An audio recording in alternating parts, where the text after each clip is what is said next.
Hello and welcome to Mr Dilly's History Live. Today we are coming to you from the D-Day Story Museum here in Portsmouth. My name is Mr Dilly and we are today going to attempt to answer the question along with the curators here and my special guest Tom Palmer. Why do we remember the Second World War?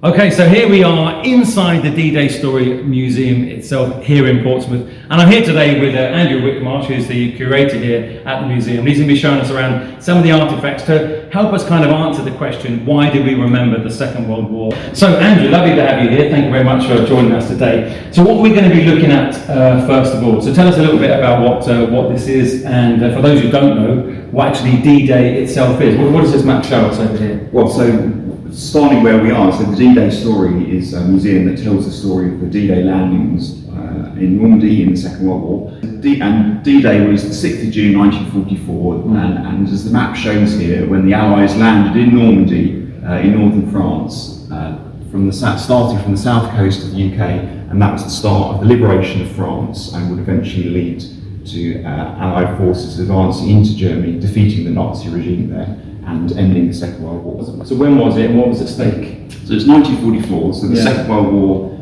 for the UK at least, starts in 1939, the US comes in 1941. So it's quite a few years into the war, and the Allied forces have been building up for a long time because they knew that they essentially only had one chance, or at least a second chance would have taken even more years to prepare and recover from and build up for.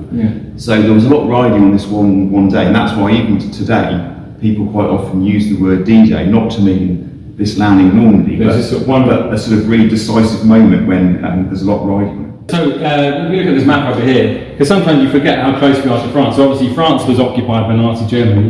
This is the closest point, sort of up here. You might have been across on the ferry possibly, so you've got Dover to Calais up here. This is all occupied territory by the Nazis, and how close it is to England. One other thing that's worth looking at is you see these red lines coming from different points along the coast. So not just all the way along the south coast, but up Wales, up the east coast. Those represent where the different convoys of ships and landing craft were coming from. So you can see it's a massive amount of the coast. So these are all different troops stationed at different places all around the country, that all just came to these different points and then came on here? The number of ships was so large that they needed to use a huge number of different ports, not just one or two. So they weren't just here in Portsmouth, for example. They were over a much larger area, and some of the ships even came from as far away as Scotland. But most of them in the area you can see here. And yes, all the troops obviously had to be based somewhere on the land before they actually loaded onto the ships. When we think about Normandy, or D-Day, we often think about things happening in Normandy, obviously, because that's where they landed. But I think it's really important that it's actually, for in this country, it's very much a national story, and wherever you are in the UK, you've probably got some kind of local D-Day connections. It's really interesting you say that. I think that's what we're going to pick up on. The thing is that it is a national story. It affected all the people in this country, no matter who they were, and whatever age they were, and these are, for most of our ancestors in some way would have been affected like this. My guest today on Mr Dilly's History Live is an award-winning author of historical novels such as After the War, D-Day Dog and Arctic Star. Tom Palmer, pleasure to have you here. How are you? Thank you for having me on. I'm very good. We're going to start off with a little bit of a fun question or a lighter question on this quite deep topic. If you had a time machine, Tom, and you could spend one day in the Second World War, or perhaps as a fly on the wall, where would you go and why? Any idea?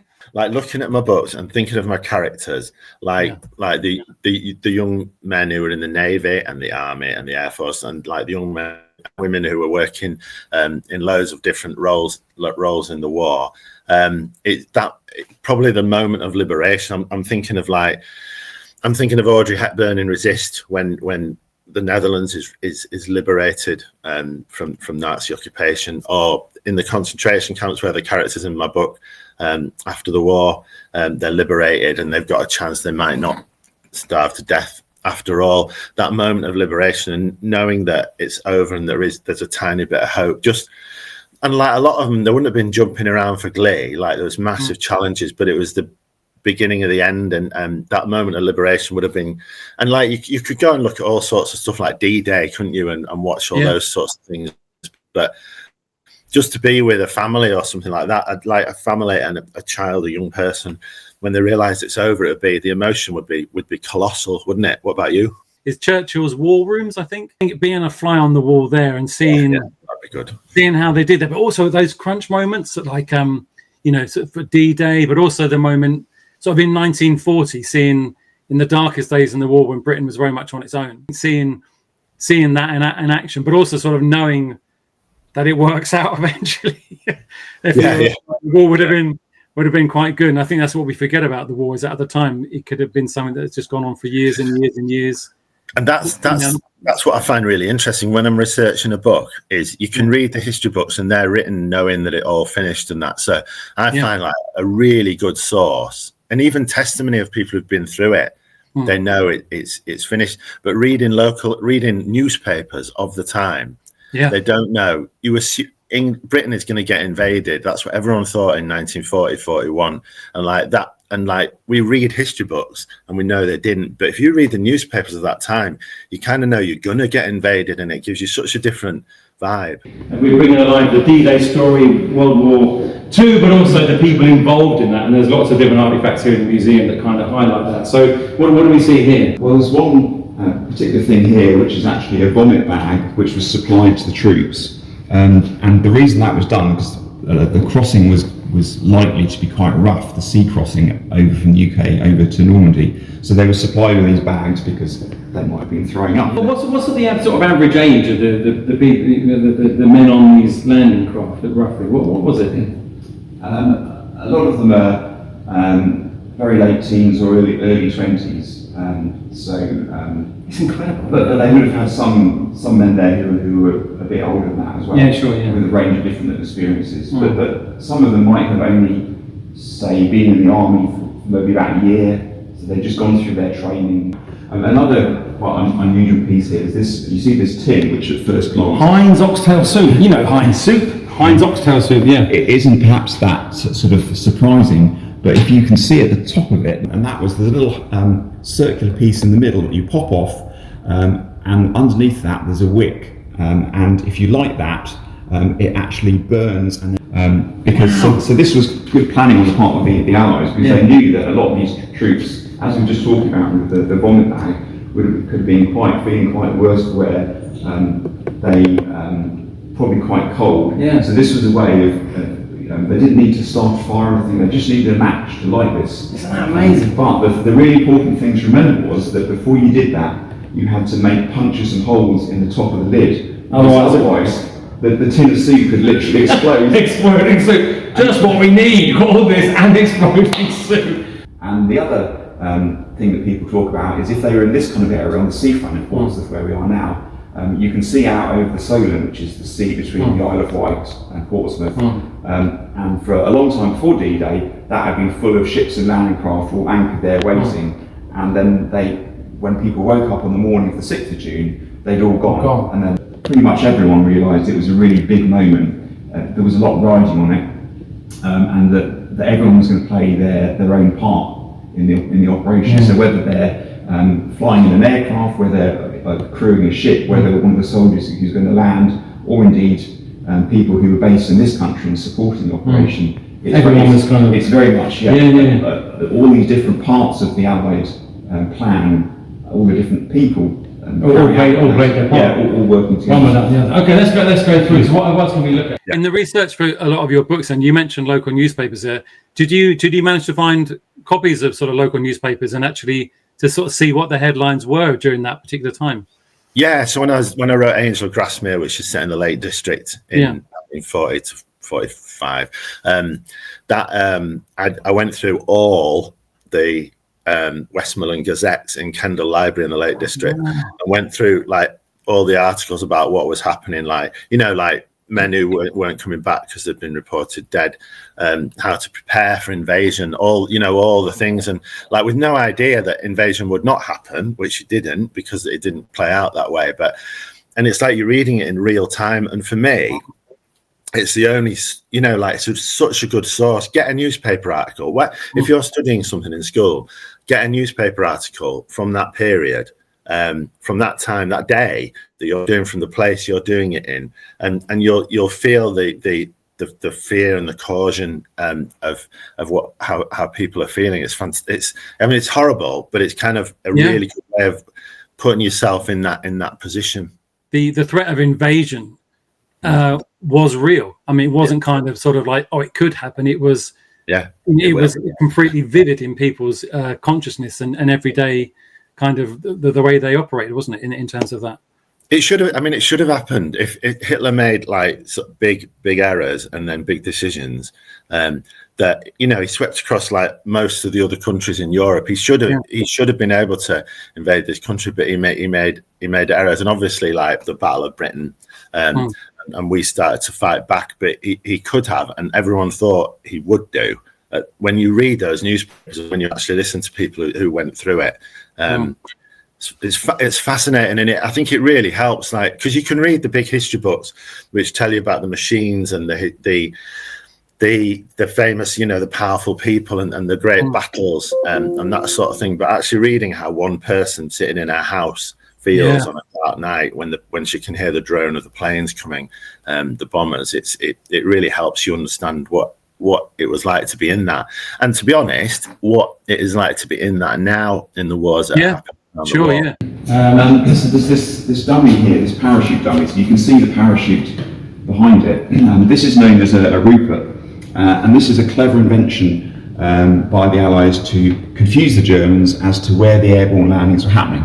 So most of the troops who landed on D-Day landed on beaches, but some of them landed from the air, either by parachute or by glider. So glider simply being an unpowered aircraft that will more or less crash land with troops inside. You can then run out. But they use a lot of those, do they? So they use lots of those on either side of the beach landings to protect beach landings, because so that the first troops that the Germans in occupying France would have to deal with. So they're the first things to come in, essentially. So they're sort of protecting on either side to buy the troops landing on the beach some time. And the Ruperts here, like this one, were dropped in slightly further afield to make it seem like there were parachute landings happening in places where there weren't actually, and to draw off German troops. And then they're going out. So they'd go pursuing these imaginary landings, and that gave the paratroops, the real paratroops, a bit of time to get organised and to carry out their mission. So it's just one example of the ingenuity that the Allies put into it. What's it? This is a part of a gun here, isn't it? What is this? And so this is a machine gun from a Mosquito aircraft that crashed coming back from Normandy. And so actually very much a story of remembrance. You can see here the photograph of the two crew of this aircraft who were killed in the crash, and the machine gun was actually recovered from the wreck of the aircraft and by a schoolboy, believe it or not, who kept it at home for a bit. But one example of how many stories of individuals there are, everyone playing their part. And now over to part one of my Victory in Europe Day 80 film, which was shown last year as part of the VE Day celebrations. This will hopefully fill you in on some of the events that happened to our country during the Second World War. So here we go, part one. Hostilities will end officially at 1 minute after midnight tonight, Tuesday, the 8th of May. We may allow ourselves a brief period of rejoicing. Today is Victory in Europe Day. Advance Britannia. Long live the cause of freedom. God save the King.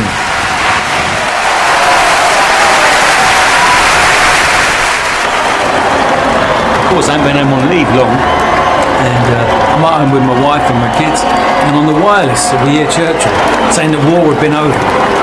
And what's the first thing we all do? Well, the first thing we do is, the first thing everybody in the street does is turn all the lights on. Every single light in the house. Of course, we haven't been able to have them on for the whole duration of the war. And I said, well, what are we going to do? I said, what do you mean, what are we going to do? We're going to go up to the West End.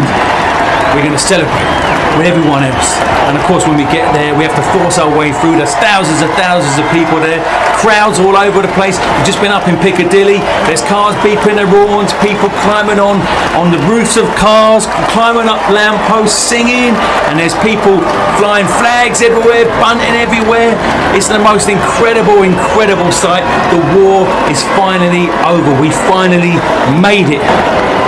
Here we are in Whitehall. And we're waiting for the PM to arrive. Any minute now he's going to come on the balcony. And my friends, 6 years it's been, and we finished.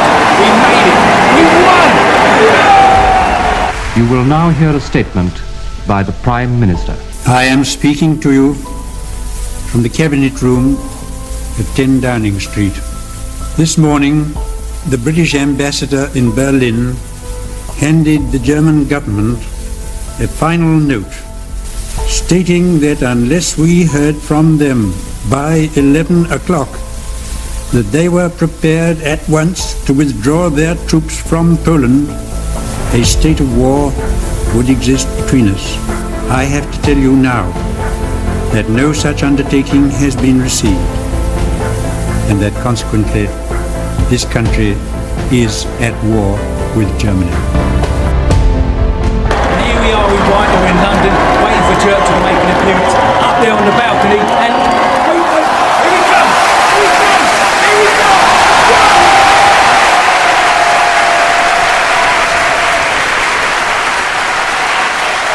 This is your victory.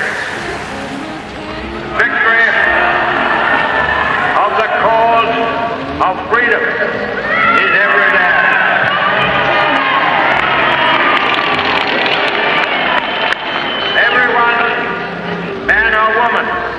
Done their bit.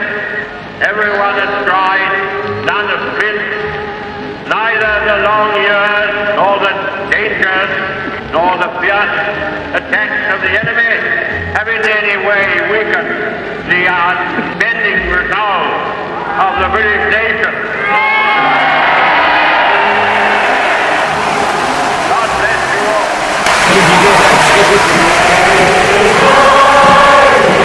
Goodness me. What an occasion. What an occasion. We made it. We made it. 6 long years. 6 long years. I'm never going to forget it.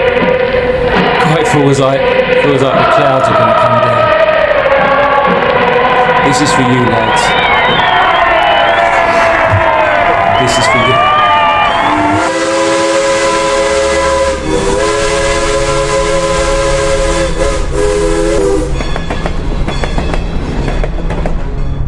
The fear of gas attacks and bombing of cities led to plans to move vulnerable civilians, including children, expectant mothers, disabled and elderly people, away from the cities to the relative safety of the countryside. The evacuation plans were named Operation Pied Piper and begun on Friday the 1st of September 1939, 2 days before war was officially declared. And by Sunday, the last of 3,750,000 adults and children had been evacuated. On the 8th of January 1940, the government introduced rationing to make sure everyone has their fair share of food. Each family had a ration book with coupons, and they had to register with a local shop and queue every week. As shortages increased, long queues became commonplace. To combat the shortages of food, the government encouraged people to grow vegetables in their own gardens and allotments, and many public parks were also used to grow food. The scheme was known as Dig for Victory. This is a British sea mine. Mines were used by both sides in the English Channel as a way of stopping the other side from the ships of the other side from operating. They're huge. So yes, yeah, I mean it had to be big because it was intended. So they dropped these. So they dropped most of these down. Yes, so there were different types. They'd be anchored to the bottom, so they'd be underwater and waiting for a ship to come along. And one of the first Allied ships off the Normandy beaches were the minesweepers, so they were clearing equivalent German mines so that other ships could operate safely. So those very first Allied ships were going right into danger because they were the first to go over there. Quite little ships, the minesweepers. And you should sort of scoop them up. They would tow something behind them, a tower that had a cable essentially that would cut, it had a special arrangement so it would cut the mooring lines to the mines. Well, there were different sorts of mines. That was only one way to doing it. But the idea was that you'd cut the mooring line, the mine would float to the surface, and then quite often they'd simply shoot at it until it was blown up. So over here, what's this over here? So this is what's known as an LCVP, or landing craft vehicle personnel. And this was one of the smallest sorts of landing craft. But this small type of landing craft could carry about 36 troops, and it generally wouldn't have crossed the whole of the English Channel by itself. It would have crossed on a much bigger ship, and then sort of 8 or 10 miles off the coast. And normally it would have been lowered into the water with the troops who got on board, and then they'd have gone into the beach and actually landed on the beach. So this is the sort of famous, you might have seen this in films, why not? This is the famous sort of door opening at the front. So this is the ramp here that is one of the special features of landing craft is they have a ramp at the front. So when you get to the beach, you can just drop the ramp, and then the troops on board can run out up the beach. So they're all kind of like all ducking down. So usually probably been sheltering. In case of enemy fire.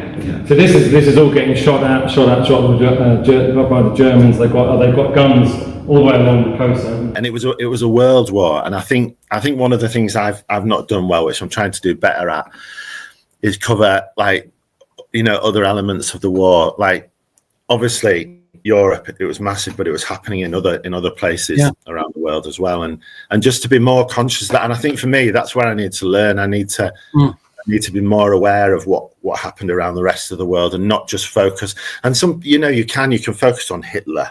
Hitler did this, Hitler did that, Hitler did the other. But it wasn't Hitler. It was the Nazi Party. It was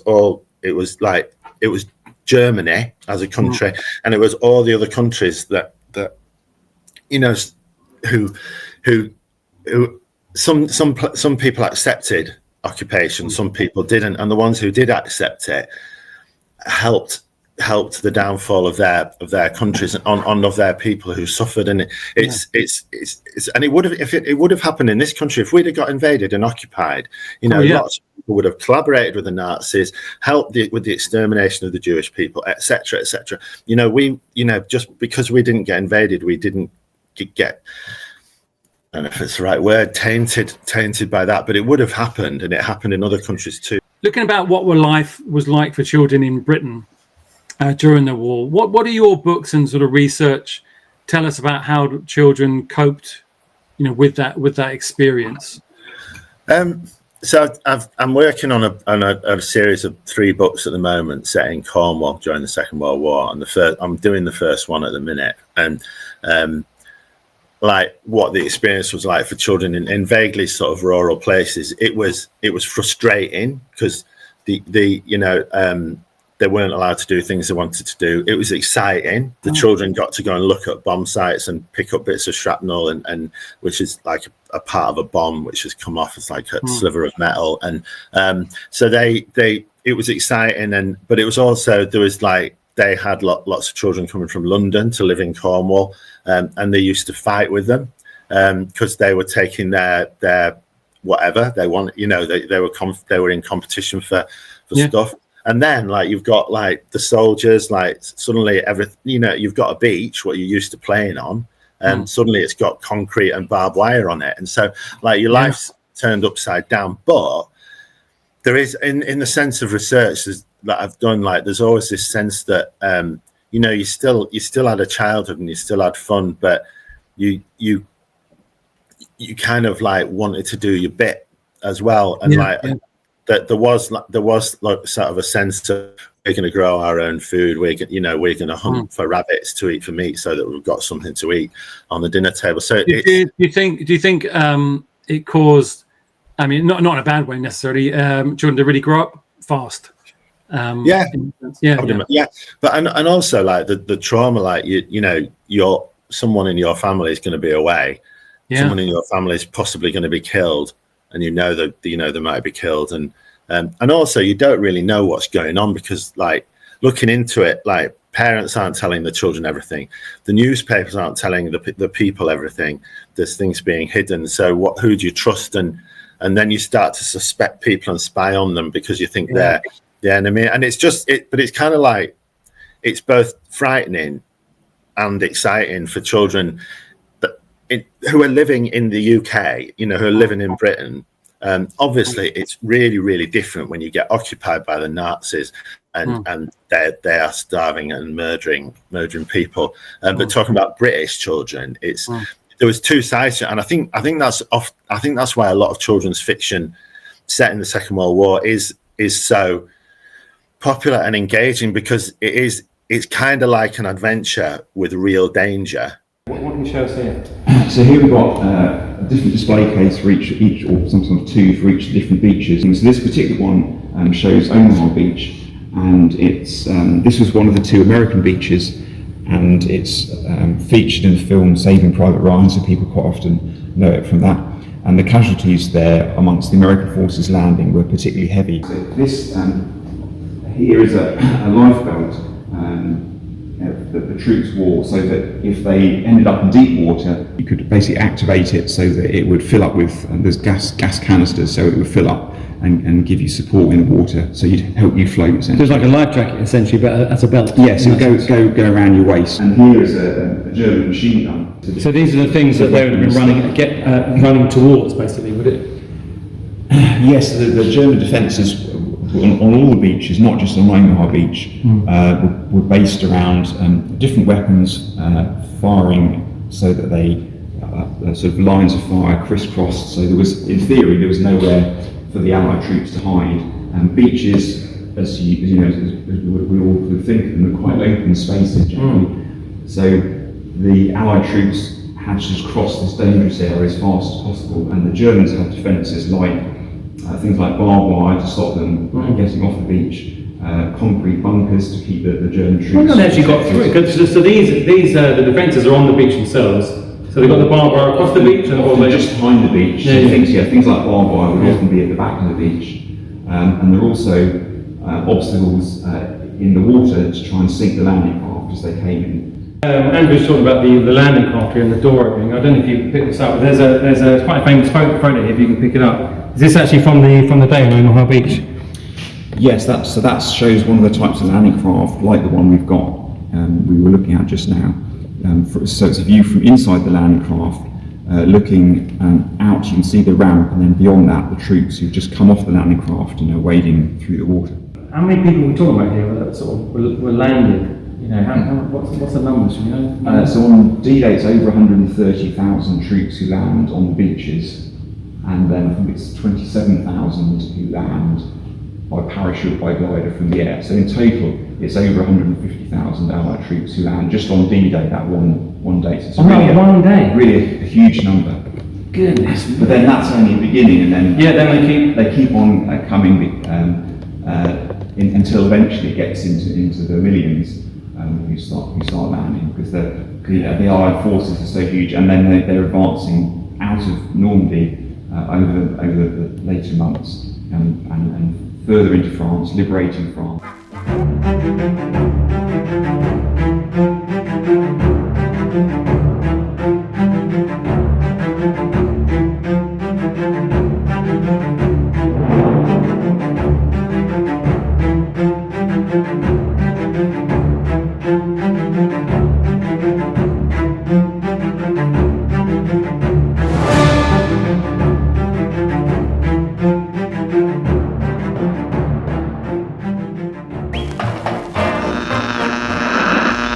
This is the moment then we've all been waiting for. VE Day and the end of the fighting in Europe. It comes 11 months after the landings in Normandy. Both at home and at work, a nation has exploded with spontaneous and wonderful rejoicing for a great and wonderful deliverance. The great news ran through the land from London to Manchester, from Birmingham to Cardiff and Glasgow. In every town and village, big and small. And the true quality of Britain was seen in the manner of her rejoicing. Nationwide are the celebrations, with flags seen the length and breadth of Britain. For children, who for so many have known nothing else but war, this day must have seemed like entering into Never Never. 6 long years of hardship, danger, destruction, suffering and sacrifice, and the war in Europe has finally come to an end. I am Major. I hope you like the tash. Now, ever since the war began, the government has received countless inquiries from men all over the kingdom who wish to do something for the defense of their country. Men who are currently engaged in positions and jobs and work vital for the running of our country, who wish to do something to defend our kingdom against our German foe. Well, now is your opportunity. We need large numbers of such men between the ages of 17 and 65. 17 and 65 who are not currently engaged in military service, who now wish to do something for the protection of our land. This is a part-time position, a volunteer position, and will not require you to live away from your homes. The name of the new force will be the Local Defense Volunteers. Meine Arbeit für richtig hältst, ob du glaubst, dass ich fleißig gewesen bin, dass ich gearbeitet habe, dass ich mich in diesen Jahren für dich eingesetzt habe, dass ich anständig meine Zeit verwendet habe im Dienste meines Volkes. Gib du jetzt deine Stimme ab. Wenn ja, dann tritt für mich ein, so wie ich für dich eingesetzt bin. We shall go on to the end. We shall fight in France. We shall fight on the seas and oceans. We shall fight with growing confidence and growing strength in the air. We shall fight on the beaches. We shall fight on the landing grounds. We shall fight in the fields and in the streets. We shall fight in the hills. We shall never surrender. To bring the stranded soldiers back to British shores, a daring rescue mission begins. Operation Dynamo. Hundreds of vessels cross the English Channel, from Navy destroyers to little ships, fishing boats, barges and yachts, all crewed by ordinary people. They make the perilous journey to the beaches of Dunkirk, and over 9 days, 338,226 British and French troops are rescued. But not all could leave. Around 40,000 soldiers, mostly French, with some British, stayed behind to defend the town and were captured so that others could escape. Moved down to Buckingham Palace. The whole place is jam-packed with people right the way up until the palace walls. We're waiting for the royal family to come again. They made an appearance a few times up there on the balcony. King George and the Queen and the rest of them. We're waiting for them to come again. Everybody's singing "We Want the King" and singing. The place is going mad. Everyone's erupting in cheers and laughter and joy and... Wait a minute! Here he comes again. It's the King, everybody. It's the King. Yeah!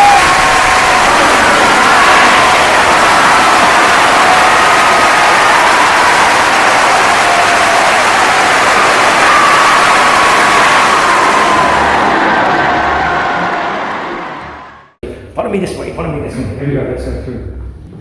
This medal is the Dickin Medal, the Animal VC, that was awarded to Gustav the pigeon. So it's on loan to us from the family. That's a fact. I've heard of that. Famous. So just like how people in most countries had joined the armed forces in World War II, the same actually happened for pigeons. So Gustav was before the war was kept by a civilian who kept pigeons, as quite a number of people did in those days, and raised them and that kind of thing. And Gustav joined the British Armed Forces as a message carrying pigeon. And you might think that in the age of radio that's a bit weird. Why do they need pigeons? But the reason why Gustav was used on D-Day was that there was radio silence at that point. So in other words, the Allied forces weren't using their radios to avoid making it too obvious that they were there. So you're landing all these people, and literally there's no radio communication. At the start of D-Day. Goodness me. And But a pigeon, obviously, you could release a pigeon, Yeah. and it would carry a message without revealing that. So Gustav over here. So this represents. There's a picture of him there. Represents Gustav, and we've got a. So he was used on across the whole D-Day, just on that particular day. Gustav flew back to the UK from a ship a few miles off the coast of Normandy, carrying a message saying that the landings had started. That wasn't his only flight, though. He also, in the Second World War, made some other flights carrying messages back from the French resistance. So, but he was awarded this medal, the Dickin Medal, because that flight on D-Day was such a long flight. I think it was over 5 hours, and it was the first news of D-Day to come back to the UK. So it was to recognise that as well. I've got some numbers here. So this is deaths on the actual day itself. 4,400 Allied troops, 4,009,000 German troops, exact number unknown, 2,200 French civilians. Due to the chaos of battle and the fighting that continued the following days, the number of people killed on D-Day is not known exactly. That's just on that particular day. It's a fascinating insight into the lives and the war on a very personal scale of something so vast. It's kind of unimaginable, really. But this museum really helps to bring it home through the objects, through the stories, and also give us a sense of the bigger picture as well. The weapons that the Allied troops, or both sides troops, used is a big part of the story. And the gun here is a British gun, a 25 pound, which is known as, because that was the weight, 25 pounds was the weight of the shell that it would fire. And artillery like this played a big part in the fighting, because it could fire a shell that wasn't just as something that you could see directly ahead of you, but you could fire it over something, so it could fire over a wood or a hill, and at places where either that you knew the enemy was or you thought they might be. Also here, just behind us, there's it's quite an ordinary thing, but it was a very essential piece of equipment. It's just a pick or shovel, and it's this type carried by British troops, and it meant that you could not at all easily, I'm sure, probably quite difficult, but you could dig a hole and give yourself some sort of protection from things like the enemy artillery. So that's what you literally just digging a hole and jump inside the hole. Yes, and quite often you dig it with a mate, so there'd be two people sharing a hole, quite often. And it also meant that if there were troops attacking you on the ground, you were sheltered partly from bullets being fired at you. This is the sort of standard issue rifle that the British would have had, is that right? Yes, so that's a British Lee Enfield rifle, which was carried by most of the British troops in Normandy. So it was quite similar to the type of rifle that had been used in the First World War, for example. And then there's other guns, like the machine gun here, or the Brent gun up the top there, which fire much faster. So you have to be. So this has been a standard issue of the Lee Enfield. The top one up here, then. So that would have been a specially trained soldier for that, would it? For the Brent gun? Yes, and you only have had a small number of those. Much more troops would have had the rifles, but. A gun that could fire much faster was potentially more effective in either stopping an enemy who's trying to attack you, or in making the enemy keep their head down. If you also yes, of course, absolutely. Okay, so this marks the end of our little jump inside the museum itself. We're going to carry on this way and go and look at some more wonderful things that the museum as a whole has got to offer for us. So a bit more in just a minute. How vital was it, do you think, for ordinary men, women and children in actually eventually winning the war, I guess, in that sort of sense? Did they have a kind of a big hand in that, do you think, in this country? I do, absolutely. And I think because essentially for like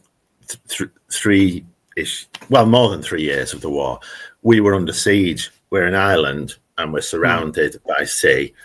The sea is full of German U-boats, which is where they're trying to besiege us so that we pack it in and like accept their accept defeat.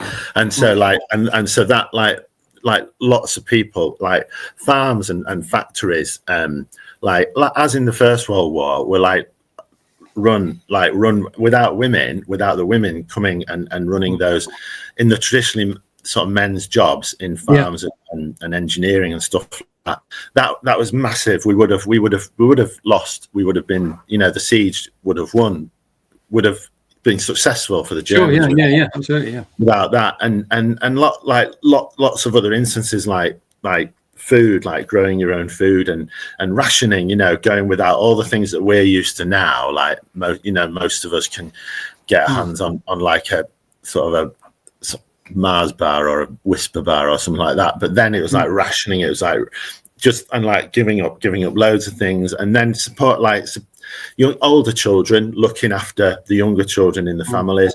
Everyone doing their bit. A complete wave of effect through the whole of society, and like knowing that that's what they all had to do, otherwise we'd have lost. And generally, and I would say that like without any of that, it wouldn't have happened. And that's that whole Blitz spirit, home front spirit, sense of unity, then you've got unity and a sense of a shared purpose. Like, it's going to literally do or die, isn't it? We either group together, and I think with all these things, there's always going to be some people, like in any walk of life, that kind of. But generally, this is what people did, and as I said, I think it was kind of remembered by people who went through that as a time of great kind of coming together and kind of helping each other as much as possible, because you don't have any choice in it in that sort of sense. And then there's the home guard. There's like civilians, like having to guard places. There's fire wardens. There's children whose job it was, if an incendiary bomb, which is a bomb which starts a fire, goes off, children were like given buckets of sand and were putting sand on them to stop them setting fire to buildings. That's really frightening. Going on. Everyone was trained up to do stuff like that across the board, and then like going without, like it just goes on. And every time I read about any period of the Second World War or any place, it's shocking, like the amount of stuff that the civilians had to do, as well as the men and women the things you still got the normal life carry on. They've got families, you've got kids, you've got the normal day-to-day things of family life that have to happen within that, and people still have to work and stuff. So in terms of remembrance, is obviously, as I said, we also remember not just children, but remembering the ordinary people, the men and women who had to pull together and completely do things completely differently in a different way to try and make this happen. And it's so to show that the victory that eventually was achieved wasn't just by armies, but it was about the everyday men and women and children coming together as well.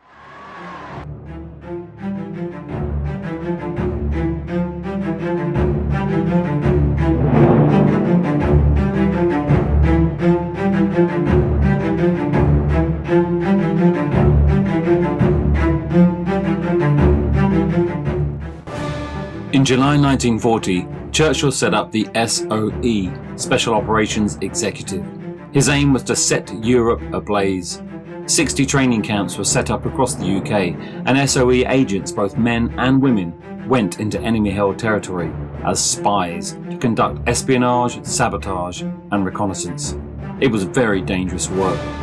11,000 agents were trained in total.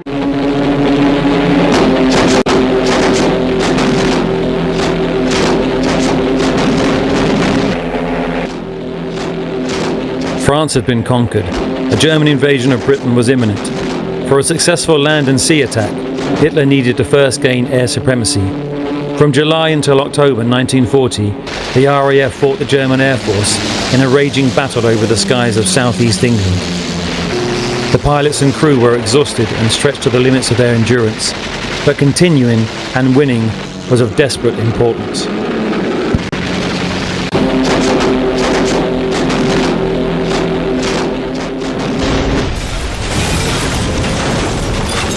With the RAF winning the Battle of Britain, Germany's attention turns towards forcing the people of Britain to surrender. The Blitz begins. Here in the East End of London, things have got worse and worse. Especially in this area here in Bethnal Green and over in the docks.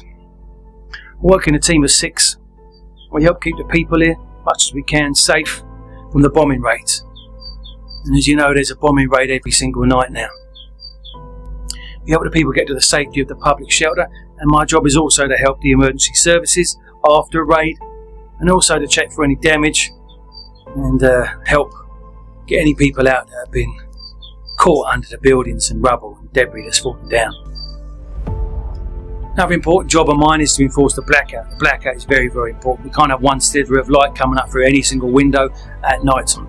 Any light coming up, the enemy can see it as they fly over. They know it's a city, gives them a clue where to bomb, where to drop their bombs.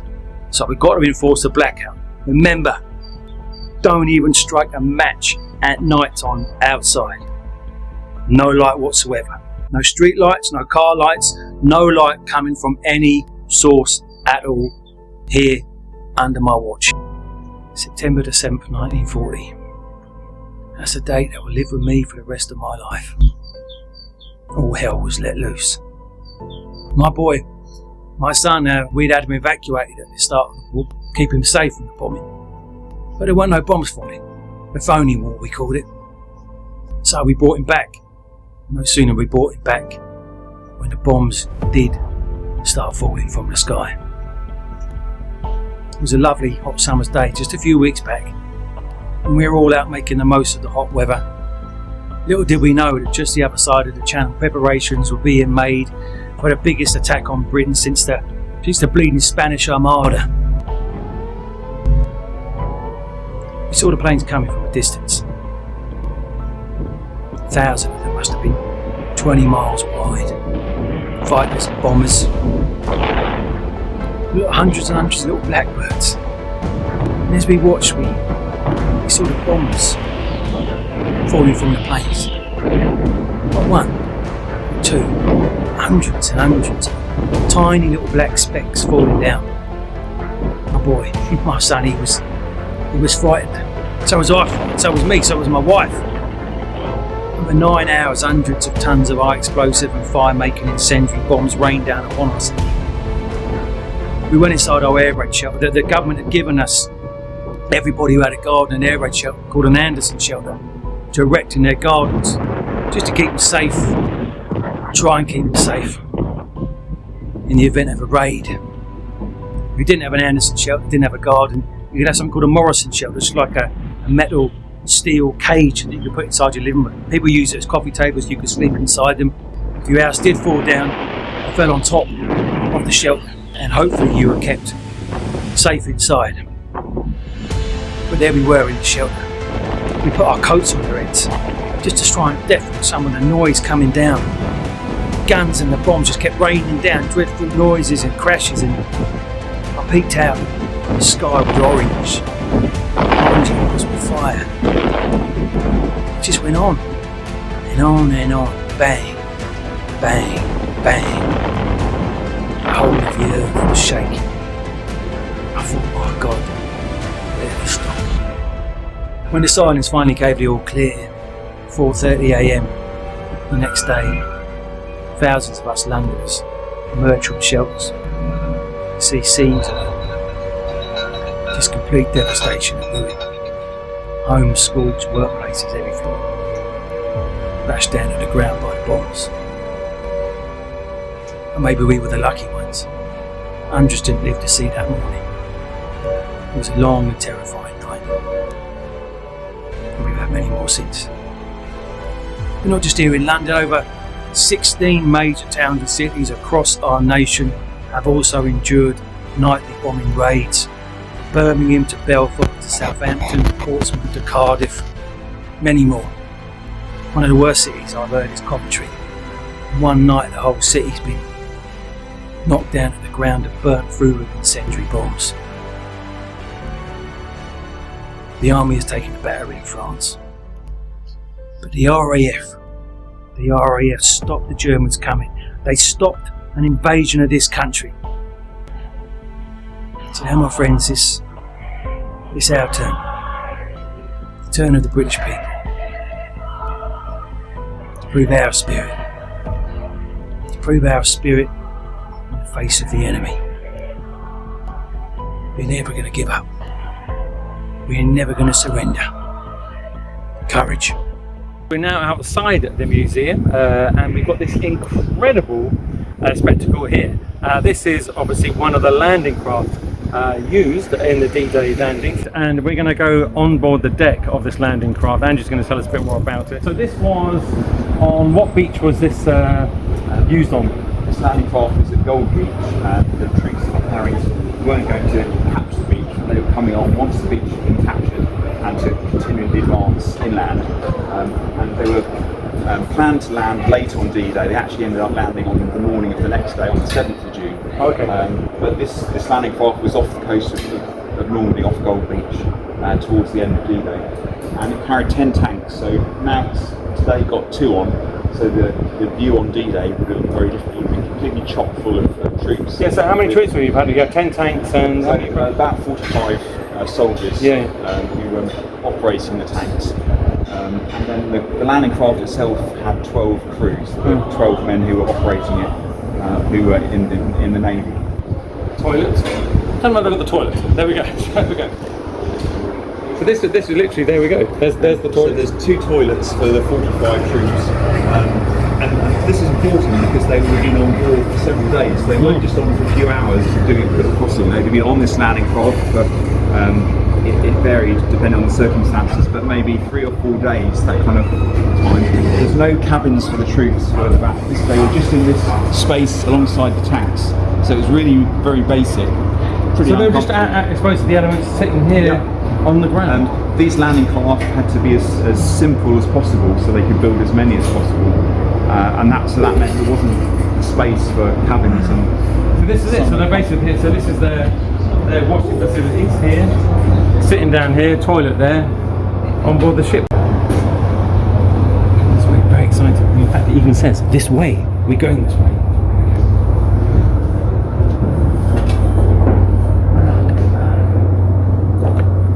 This space here was the engine room, so there were 2 engines originally on stage, not here anymore, but that would have powered the landing craft. And then just behind it, you can see there's a recreated space where most of the crew would have slept.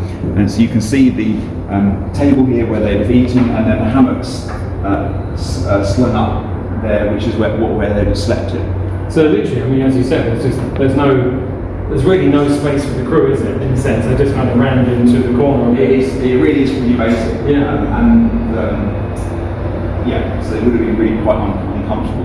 But at least the crew, so this is the crew of the landing craft, they at least had a hammock to sleep in, whereas the troops out there would have just been sleeping on the metal deck. So look at this. This is the. So this is where the landing craft was steered from. There's a few sound effects you can probably. So the wheel here was for steering the landing craft, and it was all under the orders of the officer who was on the deck above, on the bridge. And you can see there's a voice pipe here. This was simply a pipe for shouting orders down. So the officer above would have given orders about the course to steer, and then the sailor here would have steered that course. What's this thing here?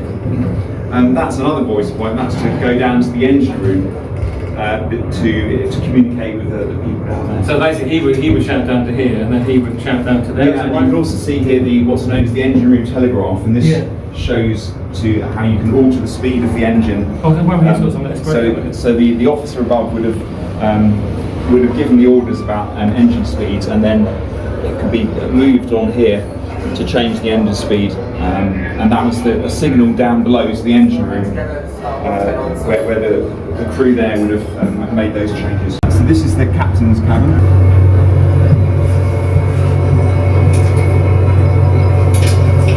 It's not the height of luxury, even for them, but at least you've got a bed. Yeah, the officers had it slightly better, but it was still pretty basic. Yeah. And this is the galley, the kitchen. So this is the kitchen area. Feeding the troops, feeding the crew of the landing craft, more than the troops. Look at that. So that would have fed all the troops on board the ship.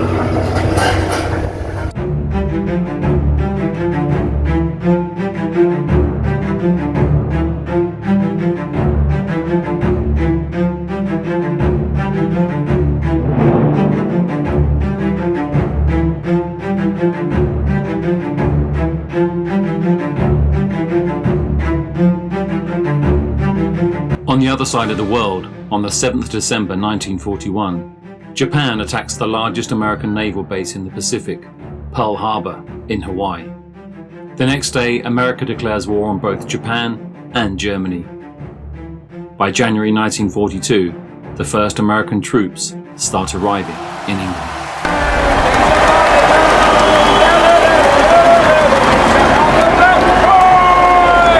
Welcome to our D-Day street party. We've got trestle tables down there all the way down the street. We've got Union Jacks flying from all the lampposts. Bunting, it's a sight to behold. God bless you, God bless you. Me and my wife were in St Paul's Cathedral this morning. They got 10, count them, 10 services back to back. 3,000 people in each they were to celebrate the end of the war. Here we go. Cheers to you all, cheers. The pubs are going to stay open for weeks. Police are going to turn a blind eye. The one down here is running dry already, but good news, they got more on the way. Hooray! What a day, what a day. We've seen it all here, we've seen it all. But a day of mixed feelings, celebration here, but mixed feelings here. So many of us, friends of mine, friends of ours, not just here in London where we live, all across the country, all across Europe, so many lost their lives. Here's to them, here's to them. To resupply Britain with troops and equipment, America sent convoys of ships across the Atlantic Ocean, but German submarines called U-boats tried to sink the ships. The fight for the control of the Atlantic Ocean is called the Battle of the Atlantic.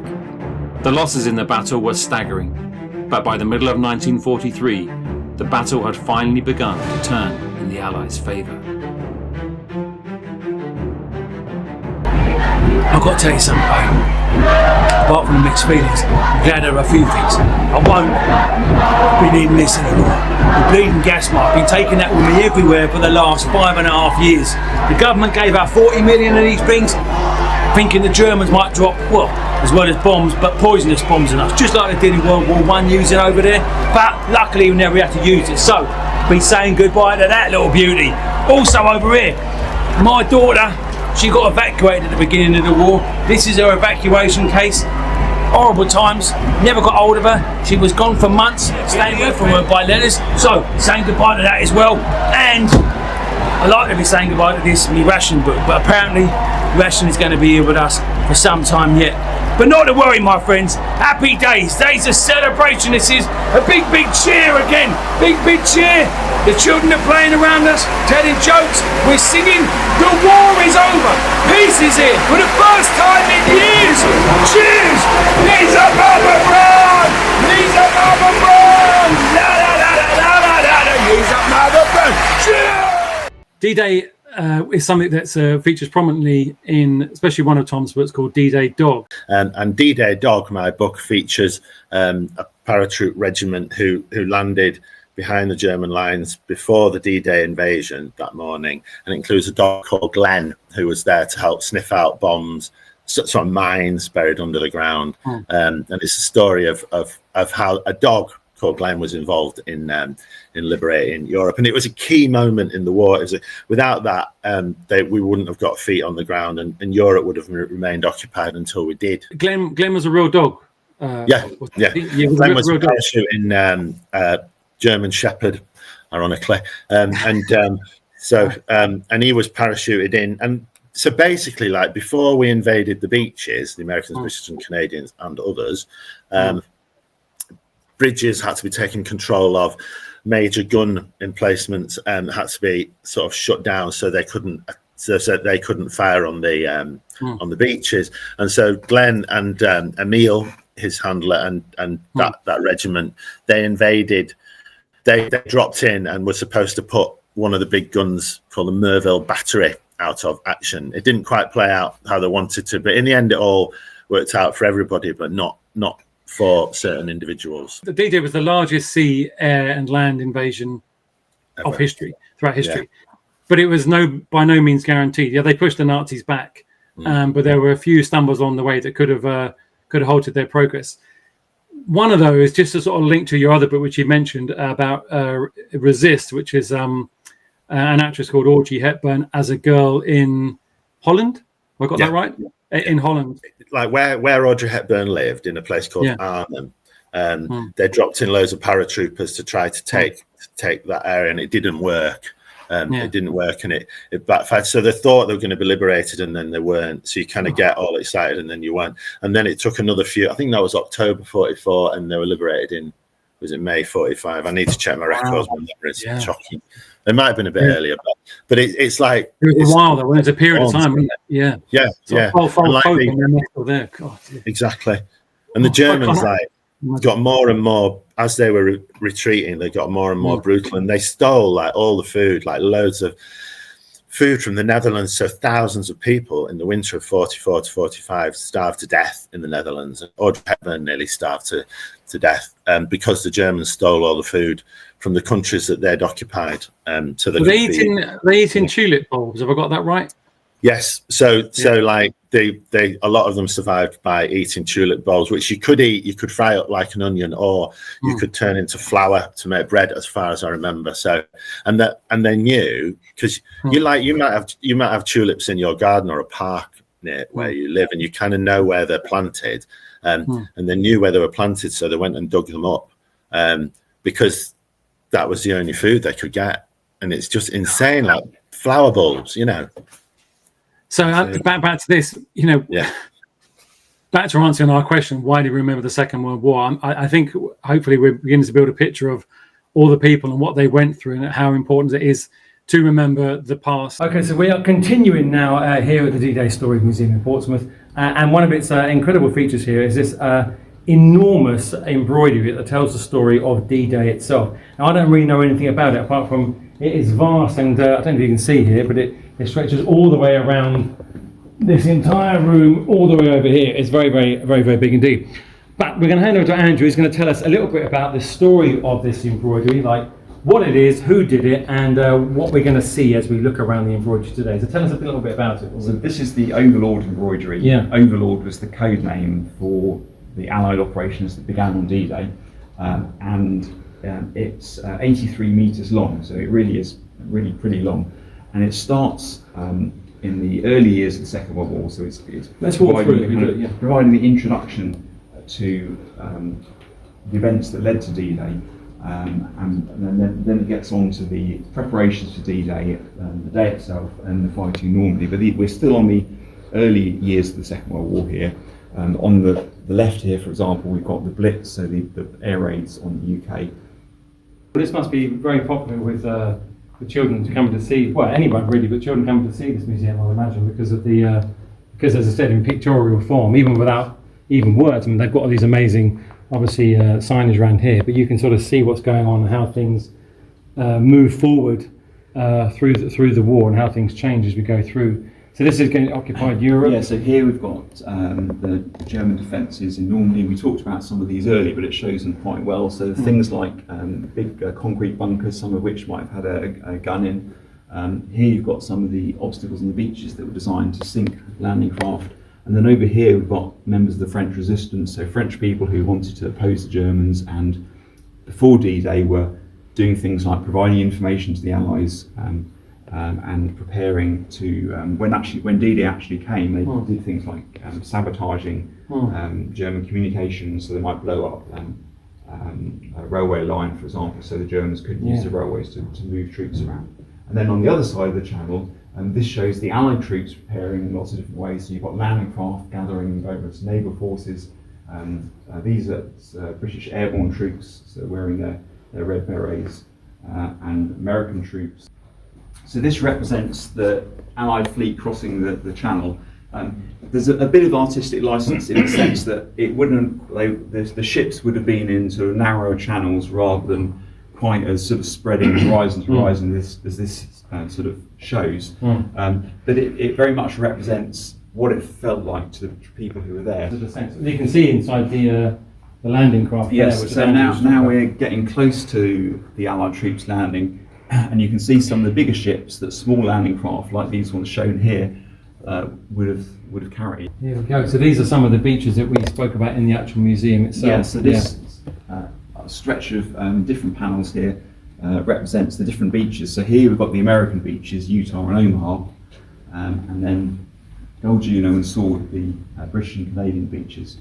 And there's a variety of different types of landing craft, different types of troops, different types of aircraft. You can see that some of the troops are either dead or injured. There were quite a lot of casualties amongst the troops who were landing. But you can also see lots of troops sort of striding forward to try and get inland, to try and capture their objectives, to try and get that foothold, which was really important.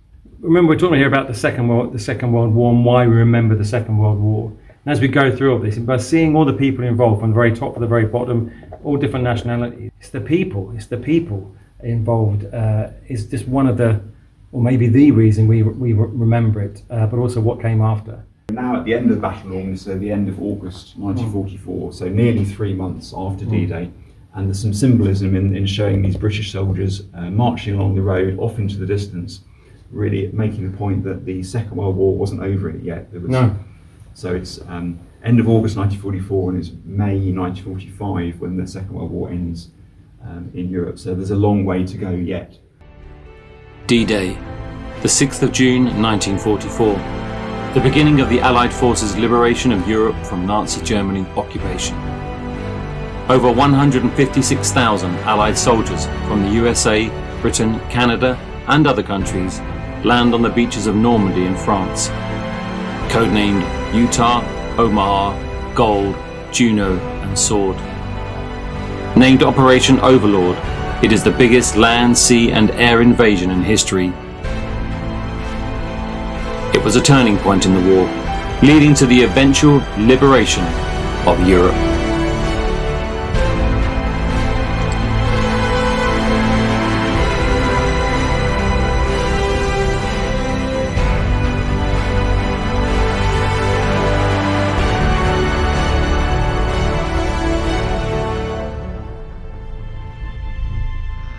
It wasn't just, however, obviously Britain. Now we've spoken about the Allies, of course, but there was a wider picture as well to people that were part of the Allies' war effort, and soldiers from that supported Britain in that. The Indian Army became the largest volunteer army in history, with over 2.5 million people serving, but they were fighting primarily in North Africa and Italy and Burma.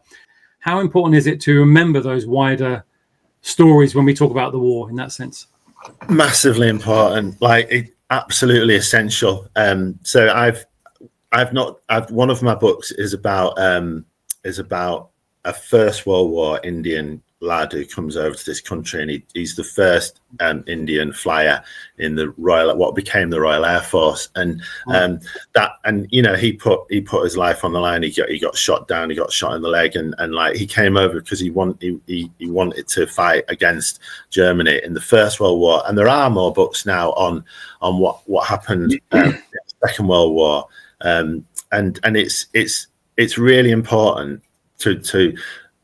And I think when I was a kid, all the films was about American and British soldiers, white British and American soldiers winning, defeating Germans. And it wasn't like that. It was a world war. And there was, as you say, millions of people from India involved. And that needs to be recognised absolutely. A, because they did it and they lost their life and they took their sacrifice. But also I go into classrooms in this country, and there are people that, there was people from the Caribbean, there's people from India, there's people from Australia, and I meet people from lots of children from lots of different countries who need to know that their ancestors were very much a part of defeating the fascism of the Nazis and the Japanese, and that it was a world conflict. Yeah, it's also in a weird way, it's kind of encouraging, isn't it?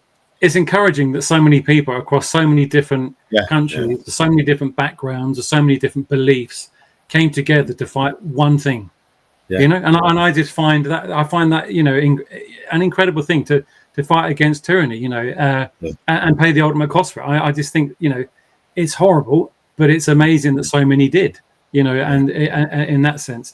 So back to remember again, we remember not just people from Britain, and the children and the people fighting. We remember people right across all these other countries globally. So we are outside the D-Day Story Museum here, and one of the unique features about this is this incredible wall here. If you look closely, and we're going to walk along it, you're going to see a lot of people's names over here. So Andrew's still with us. Tell us a little bit about what this wall represents and who these names are. So this is known as the Normandy Memorial Wall here at the D-Day Story. And people, so often families, sometimes friends or associations, can make a donation to get a brick on the wall commemorating the service of an individual who was involved in the Normandy landings in some way. So most of these people survived. So some of them did die, so they're marked with a little asterisk like this if the individual was killed in Normandy. But you'll see that most of these people had actually survived. And this is a way of their family commemorating their service. They were British, but there are also a number of names of people from a wide range of other nationalities. So, for example, there's one here commemorating Jimmy Monteith, who won the Medal of Honour, which is the equivalent of the Victoria Cross, so the highest decoration in the US forces. He died. And he was killed in Normandy. So here we've got someone who's an Australian, so he was in the Royal Australian Navy Volunteer Reserve. And people still obviously come here and then remember them by and put little messages. You can see that a number of people have left either crosses or other sort of little mementos next to some of the bricks. So that these will be the families of those people coming back here to remember their relative, and not just remember their relative, but particularly to remember their relative's service, serving in the Second World War. Our theme today of why we remember the Second World War and amplifies it even further with all these names of all these people, as Andrew said, the ones with the marks on, people that lost their lives on D-Day itself, and others who went on to live their life, but with their memories and how they dealt with that, and then how their families dealt with that and how they remember them all these years on this Remembrance Day. So here you have it literally in, well, not black and white, but golden brown, if you like. The big reason why remembrance is so important.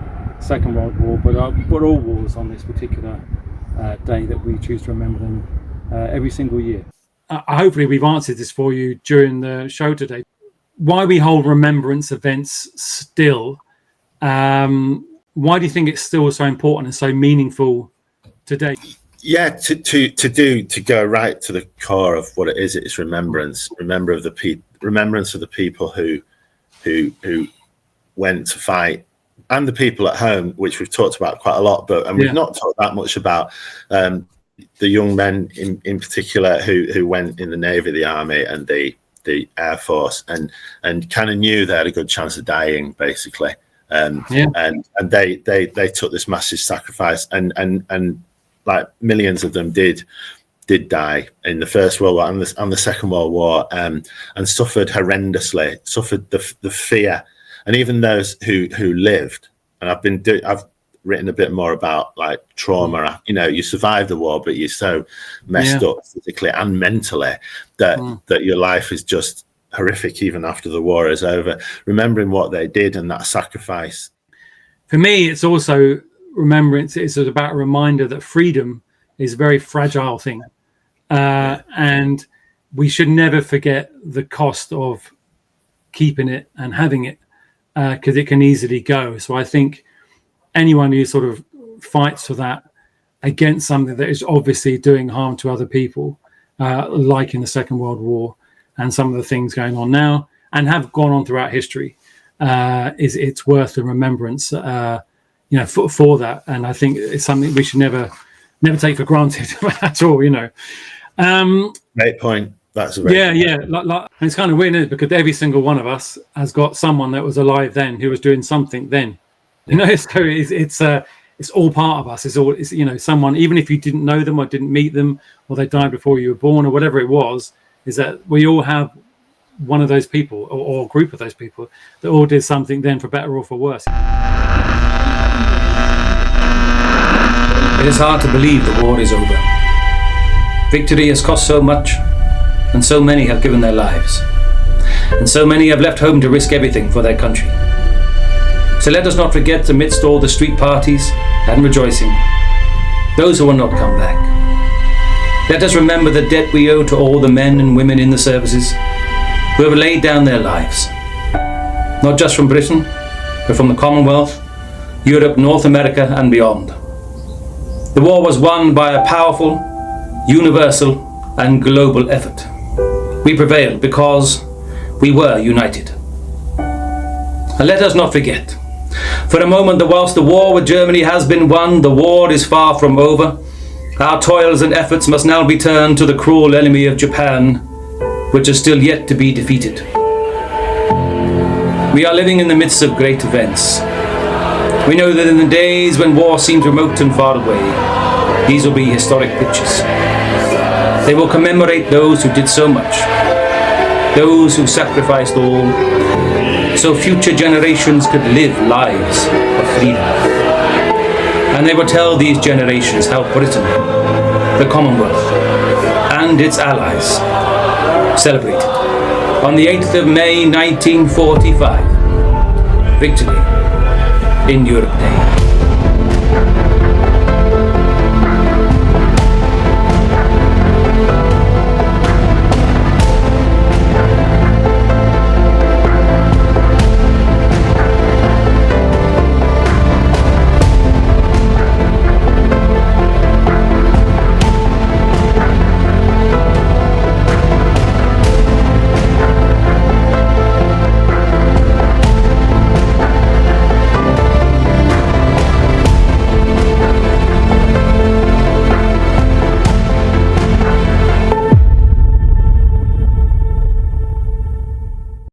And that's it for today's Mr. Dilly's History Live. It's been an absolute pleasure to be here today at the D-Day Story Museum in Portsmouth.